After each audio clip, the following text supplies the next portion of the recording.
வையகம், வாழ்க வளத்துடன். குரு வாழ்க, குருவே துணை. உலகெங்கும் இருக்கும் யூடியூப் குடும்பத்தினருக்கு டாக்டர் டிவைன் தினேஷன் அன்பான வணக்கங்கள்.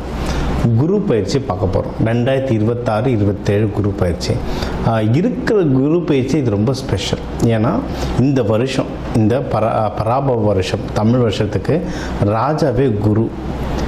அவர் ராஜாவாக இருக்கும் போதே குரு பயிற்சி நடக்குது. அதுவும் கடகத்தில் அவர் உச்சமடைகிறார். இது லிட்ரலாக ட்ரிபிள் ஜாக்பாட் மாதிரிங்க. அதனால் இருக்கிற குரு பயிற்சி இது ரொம்ப ஸ்ட்ராங்கான குரு பயிற்சி. அதனால் உங்கள் ராசிக்கு எந்தெந்த விஷயத்துலலாம் உங்களுக்கு நல்லது நடக்கும். நிறைய பேர் சொல்லுவாங்க, எனக்கு இந்த வருஷம் குரு பார்வை இல்லைன்னா. குரு உங்கள் வீட்டில் எப்படியும் ஒரு 3 வீட்டை பார்ப்பார், ஒரு வீட்டில் இருப்பார். அதனால் எப்படியும் ஒரு 4 வீடு அது சம்மந்தமான கிரகங்களுக்கு நம்மளுக்கு நல்லது நடக்க போகுது. சரிங்களா? நீங்கள் எதிர்பார்க்குற வீட்டில் பார்க்குமா பார்க்காதான்றது இப்போ சொல்லலாம். ஆனால் ஏதோ ஒரு விதத்தை அதை கண்டிப்பாக குரு பகவான் பார்ப்பார். அதனால் நிறைய நல்லது நடக்கும். அது எதுன்றதை இப்போ நான் சொல்கிறேன். அதை பிடிச்சிக்கிட்டு அந்த விஷயத்தில் நீங்கள் எவ்வளவு முயற்சி பண்ணி நீங்கள் மென்மேலும் வளருவீங்க. சரிங்களா? ஒன்று, ஸ்டார்டிங்லேயே உங்களுக்கு ஒரு பெரிய டிப்ஸ் ஒன்று கொடுத்துட்றேன்.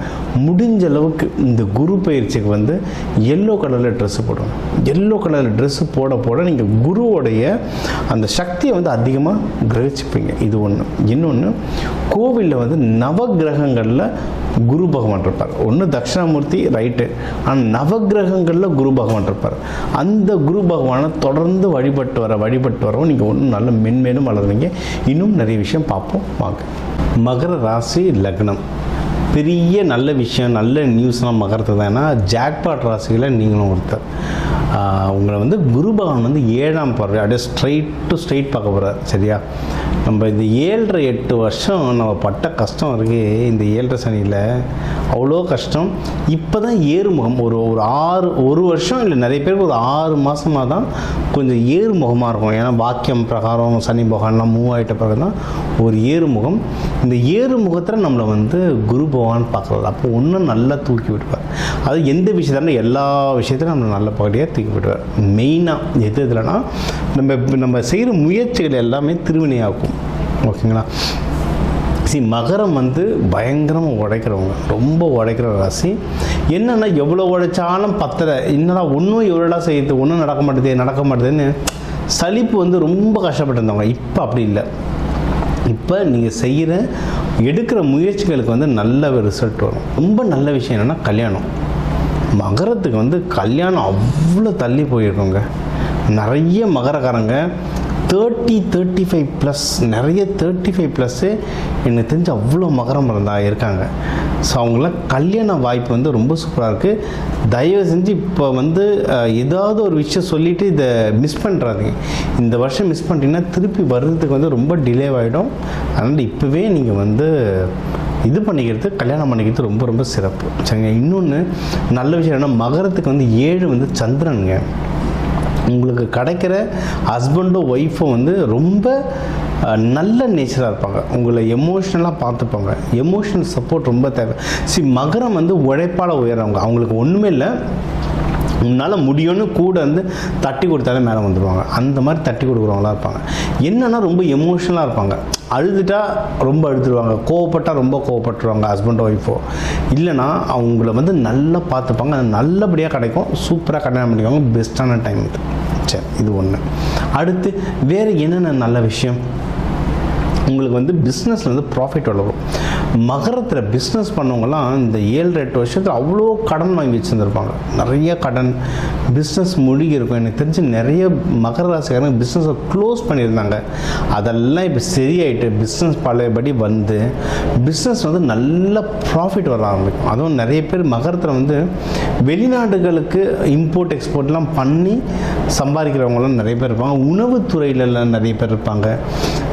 வாட்டர் சம்மந்தமாக இந்த தண்ணி கேன் பிஸ்னஸ் பெருசாக பண்ணுறது, மெர்ச்சன்ட் நேவியில் வேலை செய்கிறது, கல்ஃபில் ஆயில் ரிக்கில் வேலை செய்கிறது, கவர்மெண்ட்லேயே நிறைய பேர் ஹைட்ரோ பவர்லாம் வேலை செய்வாங்க.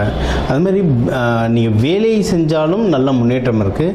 ஸோ பிஸ்னஸ் நல்லாயிருக்கும். நம்ம ஏற்கனவே இப்போ சொல்லியாச்சு மகரத்துக்கு. ஓகே, இதை தாண்டினா போன வருஷம் நம்ம சொல்லியிருந்தவங்க மகரத்துக்கு உடல்நிலை சம்மந்தமாக என்னென்ன இஷ்யூ இருக்கோ அதெல்லாம் சரியாகணும். முக்கியமாக இவங்களுக்கு உடம்பு போடுறது ரொம்ப ஃபாஸ்ட்டாக நடக்கும் மகரத்துக்கு. ஏன்னா இது நிலம் ராசி. நீர் பஞ்சபூதமும் பயங்கரமாக இது வேலை செய்யும். சரிங்களா? அதனால் அந்த ஒபிசிட்டின்றது உடம்பு ஓவராக ஊதுறது வந்து மகரத்துக்கு வந்து ரொம்ப ஜாஸ்தியாக இருக்கும். அதை போன வருஷம் யாரெல்லாம் சரி பண்ணீங்களோ தப்பிச்சுக்கிங்க, சரி பண்ணாதவங்க இந்த வருஷமே சரி பண்ணுறாங்க. அது சரியாகி திருமணமானவங்களாம் இருக்காங்க. டயபெட்டிஸ் அந்த மாதிரி நிறைய விஷயம் சரியாகி திருமணமானவங்களாம் நம்ம இதில் இருக்காங்க. சரிங்களா? அதில் இதை கரெக்டாக ஃபாலோ பண்ணிங்கன்னா இந்த வருஷம் மகரத்துக்கு வந்து ஒரு பெஸ்ட்டான ஆப்பர்ச்சுனிட்டி என்னென்னா, என்ன முயற்சி பண்ணுறீங்களோ அதை ஜெயிப்பீங்க. ஒன்று கல்யாணம் சூப்பராக இருக்க டைமு. அதுக்கப்புறம் பிஸ்னஸ் நல்லாவே முன்னேறுது. அதாவது 12 ராசிகளில் சில பேருக்கு பர்சனல் லைஃப் நல்லாயிருக்கும், சில பேருக்கு ப்ரொஃபஷனல் லைஃப் நல்லாயிருக்கும். குருவோடைய பார்வையில் மகரத்துக்கு தான் எல்லாமே சுற்றி சூப்பராக வந்திருக்கு. ஏன்னா அவங்க பட்ட கஷ்டம் அந்த மாதிரி. அதனால் ஆண்டவன் வந்து கரெக்டாக பார்க்குறாரு. ப்ரொஃபஷனல் லைஃப், பர்சனல் லைஃப், பணம் சம்மந்தமாகவும் சரி, மனம் பர்சனல் லைஃபாக இருந்தாலும் சரி, எல்லாமே ரொம்ப ரொம்ப சூப்பராக ஒர்க் ஆகுது.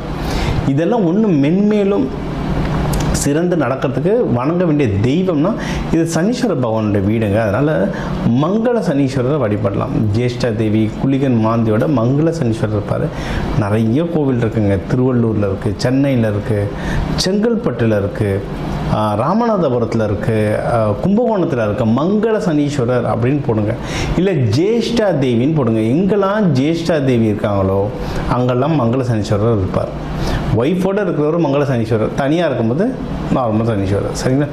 ஜேஷ்ட தேவி தேர்லனா மூத்த தேவி அப்படின்னு போடுங்க. அந்த கோயில் போயிட்டு வாங்க, சூப்பராக ரிசல்ட் வரும். சரியா? இது ஒன்று.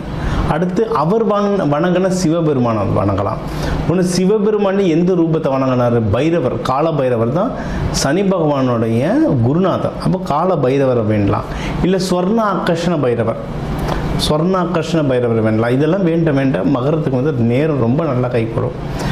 கூடவே இந்த வருஷம் எண்டிலெல்லாம் ராகு பகவான் உள்ளே வந்துடுவார் உங்கள் வீட்டுக்கு. அப்போது ரங்கநாதர் வணங்கலாம். ஸ்ரீரங்கம், திருச்சி ஸ்ரீரங்கம் ரங்கநாதர், ரங்கநாயகி தாயார் வணங்கலாம். சிவபெருமான் பார்வதியோட வணங்கலாம். இந்த தெய்வங்களுக்கு வந்து பிரசாதம் வைங்க, நெய்வேத்தியம் பிரசாதம் வச்சுட்டு பிரசாதத்தை அன்னதானமாக கொடுங்க. சாப்பாடு தண்ணி சேர்ந்து அன்னதானம் கொடுத்தா தான் ஒரு முழு அன்னதானம் கம்ப்ளீட். இது கொடுக்கவே நீங்கள் எல்லாருமே வாழ்க்கையில் வந்து ரொம்ப சிறந்து விளங்குவீங்க. இந்த குரு பயிற்சிகளை நான் முன்னாடி இந்த ஆரம்பத்தில் சொன்ன மஞ்சள் கலர் ட்ரெஸ், வெள்ளை கலர் ட்ரெஸ், அதுவும் மகரத்துக்கெல்லாம் வந்து வெள்ளை, பட்டு, க்ரீமி கலர், இதெல்லாம் ரொம்ப சூப்பராக ஒர்க் ஆகும். இதெல்லாம் நீங்கள் ஃபாலோ பண்ண வாழ்க்கையில் ஒன்று சிறந்து விளங்குவீங்க.